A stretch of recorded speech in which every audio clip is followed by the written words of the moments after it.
Awesome. So what's your name? My name is M.Nguyen. And when were you in Vietnam? Where I was? When? Like, what years? I was there on March. I escaped from there from March 3rd, 1980. You escaped from there March 3rd, 1980. So Yeah. did you grow up there? Yes, I did. What year were you born?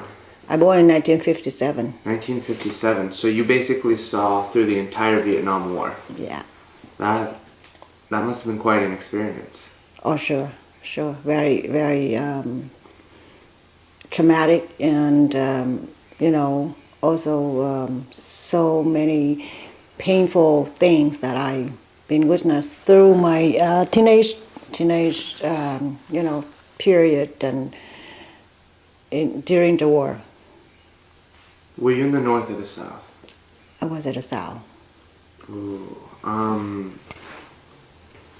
Your parents, were they involved in all of, like, did you live with them? How was that? Did you live in a village? Tell me about how you grew up.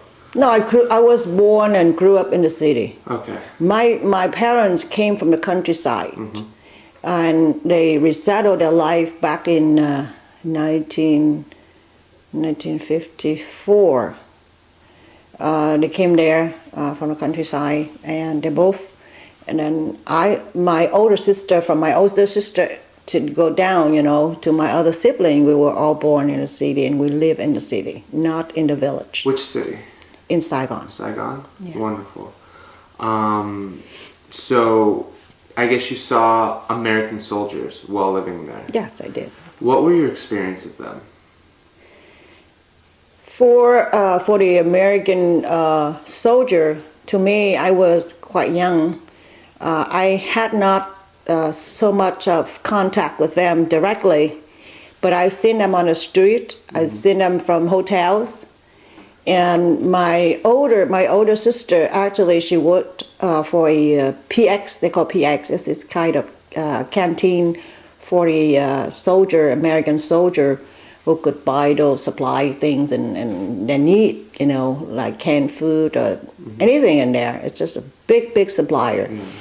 And my older sister was a receptionist in there. To me, and she has some American friends, and also my cousin was in the army, and he was a translator in the army. And they talked to each other because I was so young. But I keep listening. They're talking about all the American advisor in the army. To me, the American look to me was a very good symbol, of helping us out. I mean, I've seen other kids that ran after the American, those kids when I was a kid, to ask for like candies, chocolate, things like that. But in fact, overall, they were very good men to me. They're nice. I witnessed some of them being beat up because they were drunk. They got drunk or for girl, or they get into something conflict with the people in the area, and they got jealous or things like that. I've seen so many things. But to me, at that time, the American to me was a help for the good, because we could never invaded, we've been attacked all the way. Mm-hmm. We just defended our part of the country. Yeah. We never invaded, we never attacked them. So the American was there as a friend to help us, to fight back. So did you support the South Vietnamese government at the time? I did. Yeah. I did support the government. Even I did get involved. I did not get involved in political so much while I was in high school, but I did support. I know their idealism. It is for freedom. We could even during the war. I have had things that many years back then now are people that just got it again, like a little washer and dryer. My family had that. like a refrigerator, a good refrigerator for your family's food. Many, many years after the communists came over the country, then the people there could have what I have such so many years before, so many as 1975. So you think communism came in, set the country back? Oh yeah, so many years back. I remember, I got tears in my eyes while I was carrying. When I would transfer from refugee camp from Narathiwat to Bangkok to wait for my plane. I've been working what they call ICM, which is the organization in the camp, representing camp to contact, to call name out for people to interview or help them with translator because I could speak English at that time.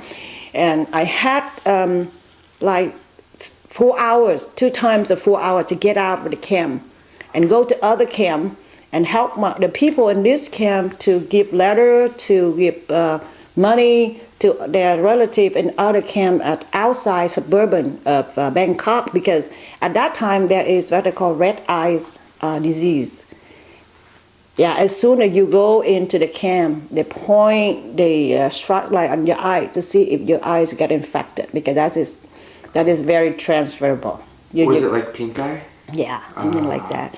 Immediately, those people got that, had to be split up from the family to go to a different camp in suburban and get the treatment, you know. And I was right in Bangkok where I didn't get that, my son didn't get that.